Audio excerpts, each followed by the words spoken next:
Samajwadi party जिसने श्री राम मंदिर के निर्माण में पुरजोर विरोध किया, कभी भी उन्होंने जितना भी हथकंडे श्री राम मंदिर निर्माण को रोकने के लिए हो सकता था वह सब अपनाया।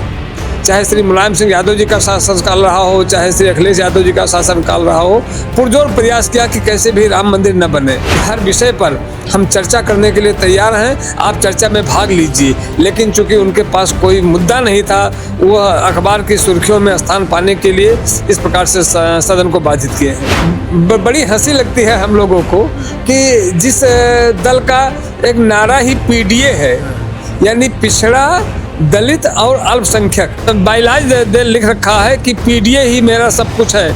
आज ब्राह्मण समाज को छलने के लिए यह झूठे नौटंकी कर रहे हैं। आज भी इनका एक उदाहरण दिखाई पड़ा सदन में, जो जिस प्रकार से अराजकता का वातावरण पैदा किया।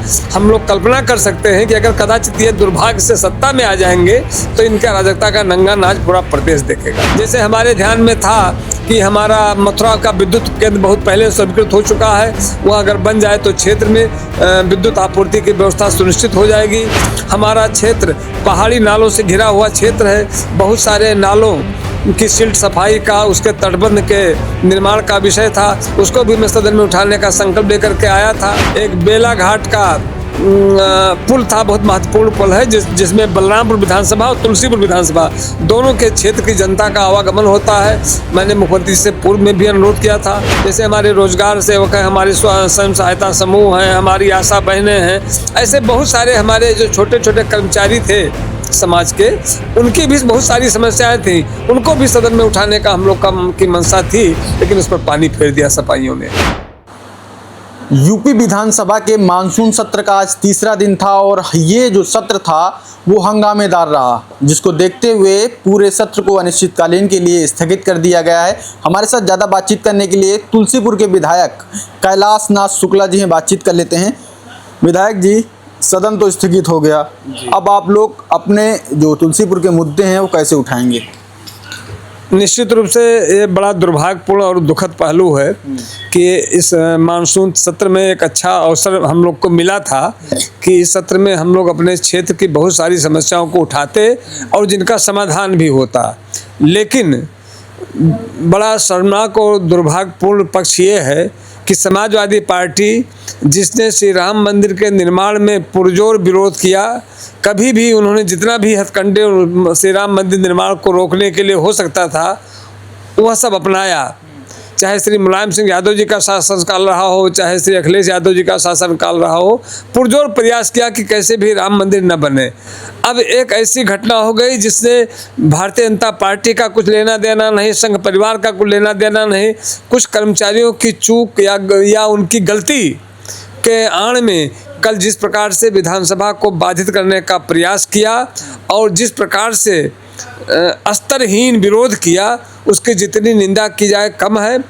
हम इस बात को बड़े अफसोस के साथ कह रहे हैं कि इस देश की प्रदेश की लगभग 1,25,00,000 की हमारी आबादी है, जिसकी बहुत सारी समस्याओं का समाधान इस सदन के माध्यम से होता, लेकिन उसको सारे को ये समाप्त करने का काम, उसको तहस नहस काम करने का काम समाजवादी पार्टी के सभी विधायकों ने किया है।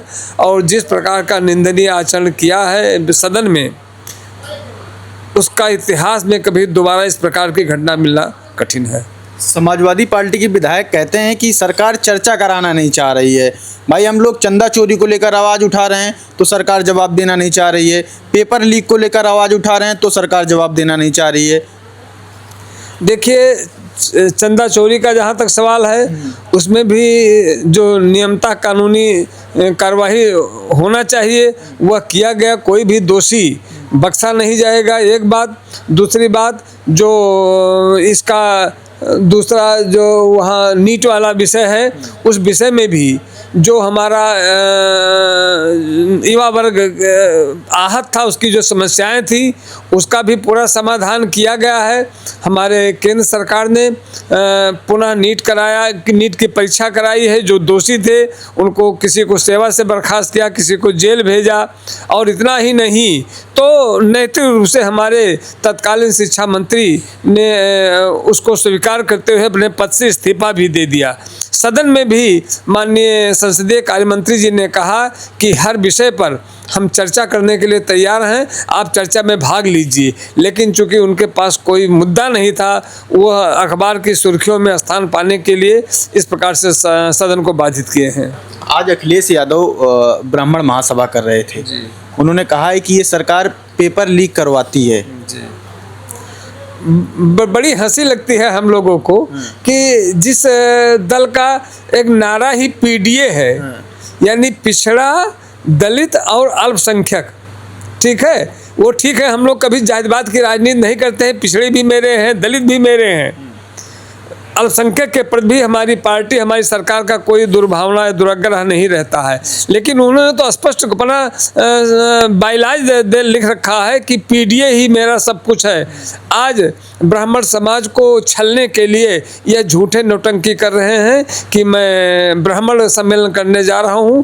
भारतीय जनता पार्टी जातीय सम्मेलन में कभी विश्वास नहीं रखती है, लेकिन ब्राह्मण समाज भी सबसे समाज का बुद्धिजीवी वर्ग है। वह जानता है कि अगर किसी पार्टी के शासन में रहते हुए ब्राह्मण समाज का हित है, ब्राह्मण समाज सुरक्षित है, तो केवल भारतीय जनता पार्टी है।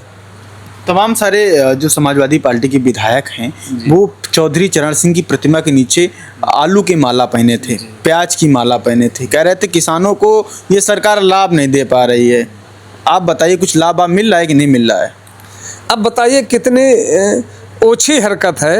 अरे भाई, आलू का रेट सही चल रहा है, प्याज का रेट सही चल रहा है, टमाटर का रेट सही चल रहा है, किसान को उसका उचित मूल्य मिल रहा है।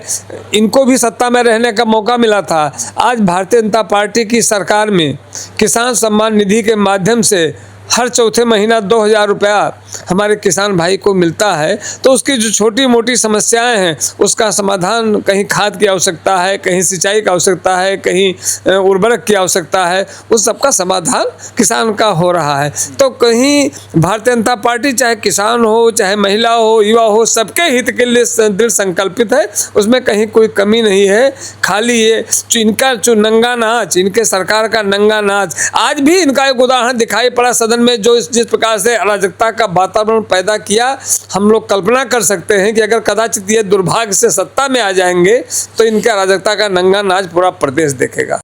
तुलसीपुर विधानसभा से आप विधायक हैं जी। क्या कुछ समस्याएं थी जो आप सदन में नहीं उठा पाए क्योंकि अनिश्चितकालीन के लिए स्थगित कर दिया गया? क्या कुछ जनता के मुद्दे हैं? तो क्या इस स्थगित से जनता को काफ़ी नुकसान पहुंचेगा? निश्चित रूप से हमारे क्षेत्र में यद्यपि योगी जी की अनुकंपा से विकास के बहुत सारे कीर्तिमान स्थापित हुए हैं, अनेक पुल बने हैं, अनेक सड़कें बनी हैं, 4 लेन की सड़क, 2 लेन की सड़कें बनी हैं, सड़कों का चौड़ीकरण हुआ है, ग्रामों को सड़कों से जोड़ने का काम किया गया है, बिजली विभाग के व्यवस्था में भी सुधार हुआ है। लेकिन तो भी क्षेत्र है, समस्याएं बहुत सी थी। जैसे हमारे ध्यान में था कि हमारा मथुरा का विद्युत केंद्र बहुत पहले स्वीकृत हो चुका है। वह अगर बन जाए तो क्षेत्र में विद्युत आपूर्ति की व्यवस्था सुनिश्चित हो जाएगी। हमारा क्षेत्र पहाड़ी नालों से घिरा हुआ क्षेत्र है। बहुत सारे नालों की सिल्ट सफाई का, उसके तटबंध के निर्माण का विषय था, उसको भी मैं सदन में उठाने का संकल्प लेकर के आया था। हमारे यहाँ एक बेला घाट का पुल था, बहुत महत्वपूर्ण पुल है, जिसमें बलरामपुर विधानसभा और तुलसीपुर विधानसभा दोनों के क्षेत्र की जनता का आवागमन होता है। मैंने मुख्यमंत्री से पूर्व में भी अनुरोध किया था।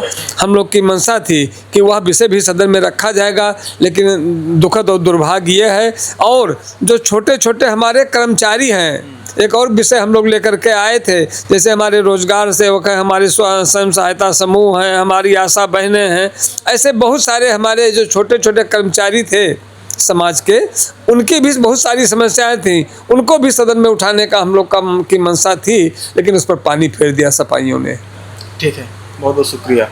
तो तुलसीपुर विधानसभा के विधायक कैलाश नाथ शुक्ला हैं, जिनका साफ तौर पर कहना है कि समाजवादी पार्टी ने जो कृत्य किया है वो अभी तक सदन में नहीं हुआ। इनका कहना है कि 2027 के विधानसभा के चुनाव में समाजवादी पार्टी को 2022 की तरह फिर से पटकने देंगे।